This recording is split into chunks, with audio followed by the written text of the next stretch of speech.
9h38, Arlington, Virginie. Annie Hanjour exécute soi-disant un virage à 330 degrés à 850 km/h. Descendant de 7000 pieds en 2 minutes 30, il précipite le vol American Airlines 77 sur le rez-de-chaussée du Pentagone.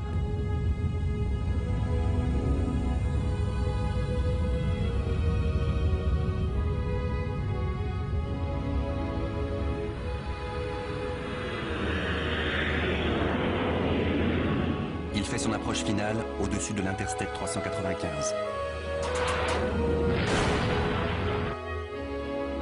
Il suffit de regarder les photos pour voir que ce qui a percuté le Pentagone ce jour-là n'a pas rebondi sur la pelouse. Si le vol 77 s'était craché au sol et avait dérapé jusqu'au bâtiment, ça aurait donné ça. La pelouse est indemne.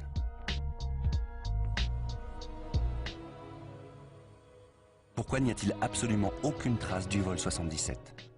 Ce que je sais, c'est qu'un 757 a 2 réacteurs Pratt & Whitney fabriqués dans un alliage acier-titane, mesurant 2,70 m de diamètre et 3,60 m de long et pesant 2 tonnes chacun.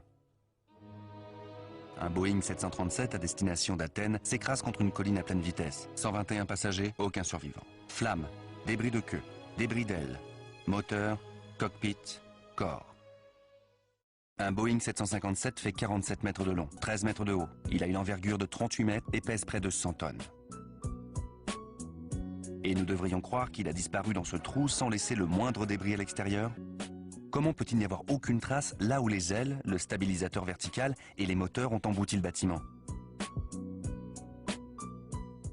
Si 6 tonnes d'acier et de titane avaient percuté le Pentagone à 850 km/h, elle se serait encastrée à l'intérieur en laissant 2 empreintes très distinctes. Or, le seul dégât visible sur la façade du Pentagone est ce trou. Il n'y a aucun dégât à la hauteur des moteurs. Pourquoi les fenêtres situées à côté du trou sont-elles intactes?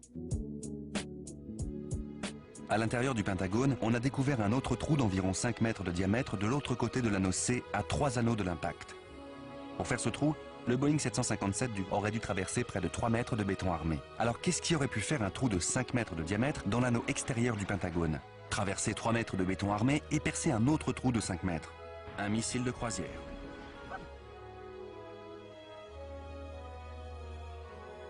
Des hommes en costume lui ont rendu plusieurs visites. Ils n'ont jamais dit qui ils étaient, ni pour quelle agence ils travaillaient. Ils ne lui ont pas dit quoi dire, ils lui ont juste donné des conseils. Par exemple, d'empocher les indemnités et de la fermer. Ils ont aussi répété à maintes reprises qu'un avion s'était écrasé sur le bâtiment. C'était un véritable lavage de cerveau. Pourquoi n'y a-t-il absolument aucune trace du vol 77? On pourrait le croire, mais j'ai examiné les lieux de près et il n'y a rien qui indique qu'un avion se soit écrasé près du Pentagone. Tout ce qu'il y a, c'est le bâtiment lui-même. Et comme je l'ai dit, les seuls débris visibles sont assez petits pour tenir dans la main. Il n'y a aucun gros débris de la queue de l'appareil, des ailes, du fuselage. Rien qui puisse signaler qu'un avion entier s'est encastré dans le Pentagone.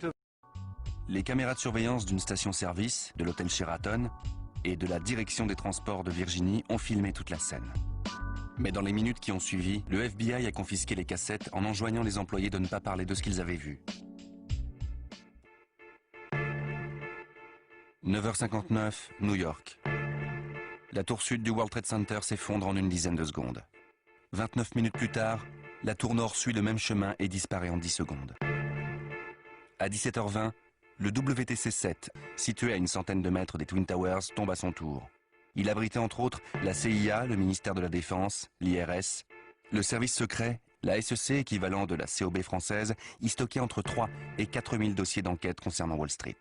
Explication officielle, la pluie de débris des Twin Towers a allumé un incendie dans l'immeuble et le feu a gagné les réserves de fuel. Si c'est vrai, c'est le 3e building de l'histoire à s'effondrer à cause d'un incendie. Les 2 premiers sont les Twin Towers. Le 17 octobre 2004, au Venezuela, une tour de 56 étages construite en 1976 brûle pendant plus de 17 heures sur 26 étages. L'incendie va jusqu'au toit, mais là non plus, elle ne s'effondre pas. Le 12 février 2005, à Madrid, la tour Windsor, un gratte-ciel de 32 étages avec une structure en béton armé, brûle pendant près de 24 heures. L'incendie anéantit entièrement les 10 derniers étages, mais malgré la destruction des étages supérieurs, le bâtiment lui-même ne s'effondre pas. Les Twin Towers étaient faites de 200 000 tonnes d'acier, 325 000 mètres cubes de béton. Le noyau central de chaque tour mesurait 26 mètres sur 40 et comprenait 40 colonnes de 91 cm sur 40. On dirait presque une de ces implosions programmées. C'est comme si une équipe de démolition, comme avec ces vieux bâtiments qu'on démolit et qui disparaissent en un instant. Tous ceux qui ont déjà assisté à la démolition d'un immeuble savent que pour faire ça, il faut s'attaquer à la structure centrale du bâtiment. Les pompiers décrivent deux événements compatibles avec une démolition planifiée. Les flashs lumineux à l'intérieur du bâtiment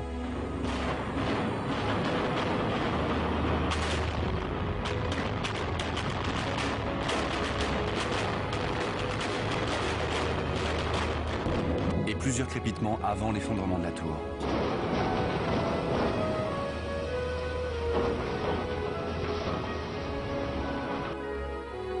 Vous croyez encore que le kérosène a détruit le World Trade Center? Sur toutes les images des effondrements, des déflagrations sont visibles entre 20 et 30 étages sous l'onde de destruction. Ici,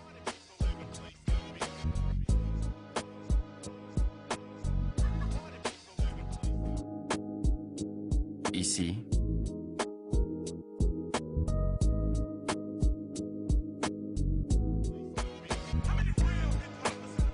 et là.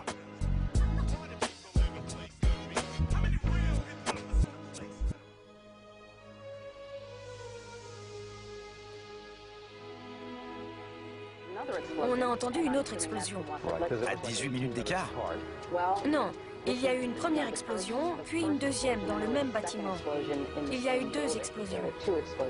On vient de lui annoncer qu'il y avait peut-être un engin explosif secondaire, une bombe. Il a essayé d'évacuer ses hommes le plus rapidement possible. Environ 1 heure après que le premier avion s'est crashé, il dit qu'il y a eu une autre explosion. D'après lui, des explosifs avaient été placés à l'intérieur du bâtiment. On descendait les escaliers et au 8e étage, une grosse explosion nous a projetés dans le couloir. Un témoin qui était au milieu de la foule sur Church Street, à 2 pâtés de maison de la tour sud, a vu une série de petits éclairs lumineux provenant de l'intérieur du bâtiment. Il en a vu environ 6, accompagnés d'un craquement, avant que la tour ne s'effondre. Alors qu'en disent les pompiers? L'autorité portuaire de New York a refusé de divulguer les transmissions émises par les pompiers depuis le World Trade Center. En novembre 2002, la bande a enfin été transmise au New York Times et à d'autres organes médiatiques.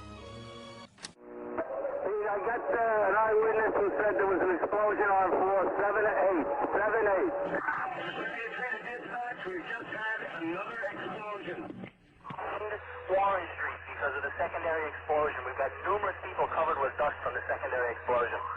And we got another explosion on the tower, 1013. Number 2 has had a major explosion and what appears to be a complete collapse surrounding the entire area. Who's involved in the secondary explosion at Tower 1K? I've got